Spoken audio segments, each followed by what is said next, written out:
चलिए प्यारे बच्चों, सर्किल पॉइंट चैनल पर आप सबका स्वागत है। 10 के डोज में मैं एम चक्रवर्ती प्रत्येक दिन की तरह आज भी आपके सामने हम लोग परीक्षा की तबाही मचाने के लिए, परीक्षा की खोपड़ी में छेद करने के लिए प्रतिदिन 10 प्रश्नों का शानदार रिवीजन कर रहे हैं। उम्मीद मैं करता हूं कि आपकी परीक्षाओं को एक नया आयाम मिल रहा होगा और आपकी तैयारी में एक नया जोश जुनून जागा होगा। तो बढ़ते हैं, आज के टॉपिक है भूकंप। अर्थक्वेक से हम लोग 10 सवाल लिए हैं। तो सबसे पहले ध्यान दीजिएगा, भूकंप का अध्ययन सिस्मोलॉजी कहलाएगा। भूकंप का अध्ययन क्या कहलाता है? सिस्मोलॉजी। 3 बातें याद रखिएगा, भूकंप का अध्ययन सिस्मोलॉजी कहलाएगा। भूकंप तरंग को मापेंगे सिस्मोग्राफ से। भूकंप तरंग को किसे मापेंगे? सिस्मोग्राफ से। और भूकंप तीव्रता को रिक्टर स्केल से। ये 3 चीज आप याद रखेंगे। भूकंप का अध्ययन सिस्मोलॉजी, भूकंप का अध्ययन सिस्मोलॉजी। भूकंप तरंग को मापेंगे सिस्मोग्राफ से। और भूकंप की तीव्रता को मापेंगे तरंग। ध्यान दीजिएगा, तरंग पूछेगा सिस्मोग्राफ हो जाएगा और तीव्रता पूछेगा रिक्टर स्केल हो जाएगा। तो बढ़ते हैं आज के पहला प्रश्न को। ध्यान दीजिएगा, भूगर्भ में किस स्थान पर भूकंपीय तरंग की उत्पत्ति होती है? कहने का मतलब होता है भूमि के अंदर जहां पर भूकंप का उत्पत्ति होगा, भूकंपीय तरंग उत्पन्न होगा, हम उसे क्या कहेंगे? भूकंप मूल कहेंगे। इंग्लिश में फोकस करेंगे। फिर से ध्यान दीजिएगा, पृथ्वी के अंदर जहां भूकंप का उत्पत्ति होगा उसे हम क्या कहते हैं? भूकंप मूल कहेंगे, फोकस कहेंगे। अगला, भूकंप में धारातलीय तरंग होता है, माने धरातल पर चलने वाला जो तरंग होता है वो एल तरंग होता है। ध्यान रखेंगे, कौन सा तरंग? एल तरंग। और एक क्वेश्चन लिख लीजिएगा, एल तरंग का खोज एच.डी. लव ने किया था। एल तरंग का खोज एच.डी. लव। और सबसे विनाशकारी अगर पूछेगा तरंग कौन सा, तो एल तरंग। भूकंप में 3 तरंग, पी तरंग, एस तरंग और एल तरंग। और एल तरंग का खोज एच.डी. लव ने किया। और धरातल पर चलने वाला अगर बोलेगा तो एल तरंग है। और सबसे विनाशकारी एल तरंग होता है। अगला क्वेश्चन, पृथ्वी के सतह पर भूकंप के केंद्र के ठीक ऊपर के बिंदु को क्या कहते हैं? तो अधिकेंद्र कहेंगे, इंग्लिश में यूकी सेंटर। कहने का अर्थ यह होगा कि पृथ्वी के स्थान पर जहां पर भूकंप सबसे पहले आएगा उसको अधिकेंद्र कहते हैं। और पृथ्वी के अंदर जहां भूकंप उत्पन्न होगा उसको भूकंप मूल कहेंगे। 10 के डोज आप लोग देख रहे हैं। चलिए अगला देखते हैं, भूकंप की तीव्रता को देखेंगे। अभी बताते हैं भूकंप की तीव्रता को किससे मापेंगे?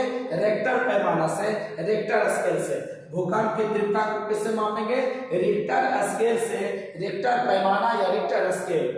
विश्व के सर्वाधिक 63% भूकंप, ध्यान दीजिएगा, 63% भूकंप किस क्षेत्र में आते हैं? विश्व के सर्वाधिक 63% भूकंप किस क्षेत्र में आएंगे? तो प्रशांत महासागर के क्षेत्र में। क्या आंसर होगा? प्रशांत महासागर। विश्व का जो 63% भूकंप होगा वो प्रशांत महासागर के क्षेत्र में आएंगे। तो 5 प्रश्न हम लोग देखें, इसका एक बार रिवीजन ले लीजिए। जहां पर भूकंप उत्पन्न होगा पृथ्वी के अंदर उसको भूकंप मूल कहेंगे। और पृथ्वी के ऊपर जो सबसे पहले आएगा उसको अधिकेंद्र कहेंगे। ठीक। सबसे विनाशकारी पूछेगा, धारातलीय तरंग पूछेगा तो एल तरंग होगा, जिसका खोज एच.डी. लव ने किया था। भूकंप की तीव्रता को रिक्टर स्केल से माप लीजिएगा। और सर्वाधिक भूकंप पूछेगा, कहाँ आएगा? प्रशांत महासागर के चारों ओर। मतलब पूरे वर्ल्ड में 63% भूकंप प्रशांत महासागर के चारों ओर है। तो हम लोग बढ़ते हैं अगले प्रश्न की ओर, 10 के डोज में। चलिए प्यारे विद्यार्थियों, 10 के डोज में हम लोग बढ़ते हैं आज के 6ठे नंबर सवाल पर। क्या कहता है? भूकंप तरंग को मापा जाता है। बउआ रे, अभी बताए थे सिस्मोग्राफ। किससे मापेंगे? तरंग बोलेगा सिस्मोग्राफ से, और तीव्रता बोलेगा तो रिक्टर स्केल से मापेंगे। क्लियर है ना? चलिए, भूकंप केंद्र का वह स्थान है जहां क्या होता है? भूकंप की उत्पत्ति होती है। देखिए उसी क्वेश्चन को आपसे घुमा कर पूछा है। भूकंप केंद्र वह स्थान है जहां क्या होगा? भूकंप की उत्पत्ति होगा। या पृथ्वी के नीचे होता है, पृथ्वी के नीचे होता है। भूकंप का अध्ययन क्या कहलाएगा? सिस्मोलॉजी। पहला ही सवाल बताए थे कि भूकंप का अध्ययन क्या कहलाएगा? सिस्मोलॉजी।